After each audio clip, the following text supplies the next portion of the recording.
पीले दांत वाली बहू। रंजना कभी ब्रश नहीं करती थी। उसे कितनी बार उसके माँ बाप ने डांटा, लेकिन उसका कोई असर उस पर होता ही नहीं था, जिस कारण से उसके दांत पीले पीले हो जाते हैं। शादी के बाद अरे बहू, वैसे तो तुझ में कोई कमी नहीं है, पर तेरे दांत इतने पीले कैसे हैं बेटा? कैसे मतलब? कोई सर्जरी थोड़ी ना कराई है। वो तो क्या नाम, मैं ब्रश नहीं करती थी तो पीले हो गए। अब क्या करूं? आप कहे तो लाल करवा लूं या फिर काले? यार ये क्या है, क्यों माँ से लड़ रही हो? लड़ रही हूँ? अरे मैं लड़ रही हूँ या ये बोल रही है कि दांत पीले हैं, पीले। अरे तपस्या थोड़ी ना की है इन्हें पीले करने के लिए। बकायदा ब्रश नहीं किया है 20 साल तक, तब जाकर। छी, कैसी बात कर रही हो? ये उस वक्त तो पीले नहीं थे जब हम लोग तुम्हें देखने आए थे। अरे तब साफ करवा लिया होगा डेंटिस्ट के पास जाकर। अब देखो कैसे पीले पीले लग रहे हैं। रंजना सास की तरफ गुस्से से देखती है। फिर शुरू हो गई पीले पीले पीले। अरे पीले तो तब भी थे जब मेरे हाथ का रसगुल्ला उड़ा उड़ा कर खा रही थी और बोल रही थी, लड़की नहीं गुणों का खजाना दे रहे भाई साहब आप। खैर, अब वो लोग करते भी तो क्या करते, पीले दांत वाली बहू पल्ले पड़ी थी तो झेलना तो था ही। एक दिन कीर्तन में रंजना गाना गा रही थी। अरे कमला बहन, माँ का द्वार है, यहाँ तो सब शुद्ध होकर आते हैं, फिर अपनी बहू को ब्रश भी नहीं करवाती तुम।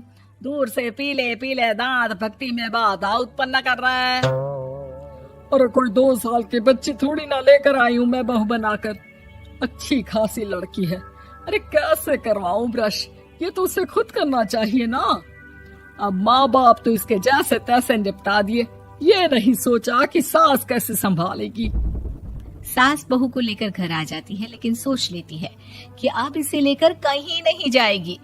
अगले रोज बहू कहती है, अरे क्या हो गया, मंदिर नहीं जाना क्या? कीर्तन का वक्त हो रहा है।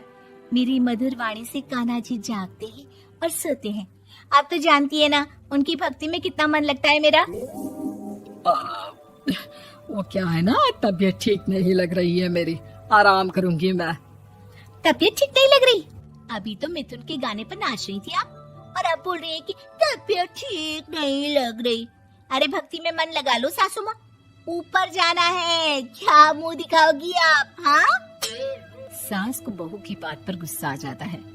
मैं क्या मुंह दिखाऊंगी, इसकी चिंता तो ना कर, समझी? अपने मुंह की चिंता कर, जो ये पीले पीले दांत लेकर हर जगह पहुंच जाती है। पता है लोग कितना मजाक बनाते हैं। ना जी ना, मैं नहीं जाना कहीं तेरे साथ। तो ये बात है। कोई ना, मत जाओ, मैं अपने कमरे में ही बैठकर भक्ति कर लूंगी। ऊपर वाला दांत थोड़ी ना देखता है, मन देखता है, भावना देखता है। और अरे बस बस, तू सब कुछ दिखा, बस ये सफेद चमकदार दांत ना दिखाना किसी को, है? जा यहाँ से। बहू को सास की बात का कोई फर्क नहीं पड़ता, वो तो जैसी थी वैसी ही रह जाती है। सुबह नहाकर किचन में खाना बनाना, फिर खाना खाना, कीर्तन भजन करना और सो जाना। एक दिन, माँ जी मैं सहेली के घर जा रही हूँ, शाम को लेट आऊंगी। हाँ, तो जाना, मैंने कौन सा तेरी आरती करनी है घर पर बैठकर। रंजना सहेली के घर जाती है, जहाँ वो पार्टी में जाने की तैयारी कर रही होती है।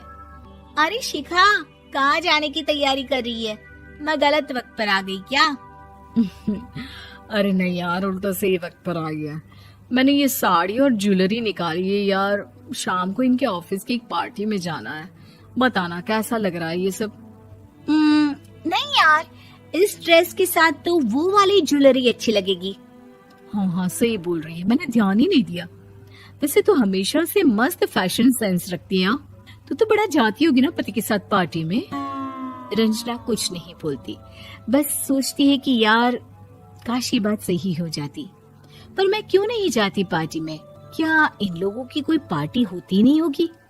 रंजना घर आती है और रात में पति से सवाल करती है, एक बात बताइए, आप मुझे किसी पार्टी में क्यों नहीं ले जाते? क्या आपके यहाँ ऑफिस में पार्टी नहीं होती?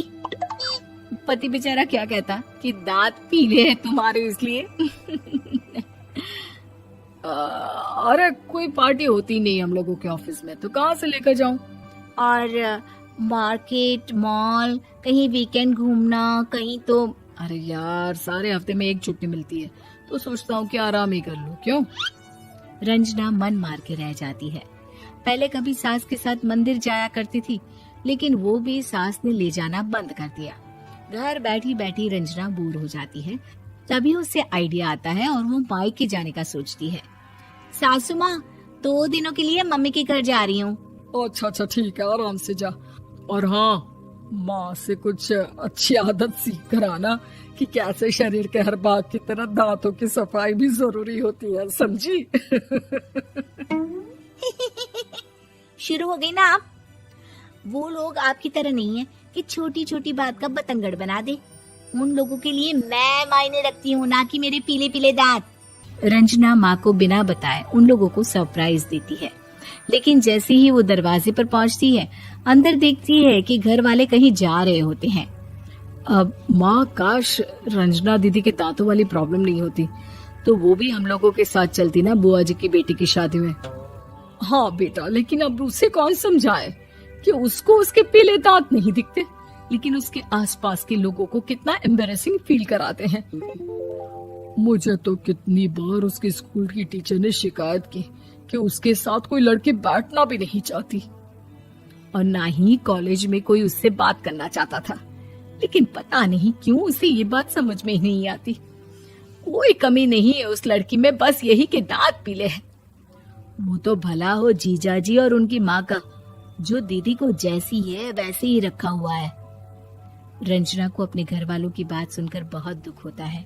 वो सोचती है कि वो क्या करे, लेकिन फिर वो सीधा डेंटिस्ट के पास जाती है, अपने दांत चमकाती है और कसम खाती है कि वो रोज ब्रश करेगी। अरे क्या हो गया?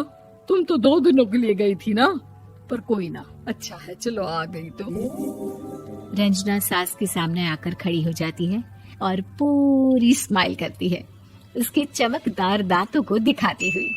हैं? चले मंदिर? माँ, मुझे माफ कर दीजिए, मैंने आप लोगों को बहुत एम्बैरेसिंग फील करवाया। मैं आज से रोज ब्रश करूंगी।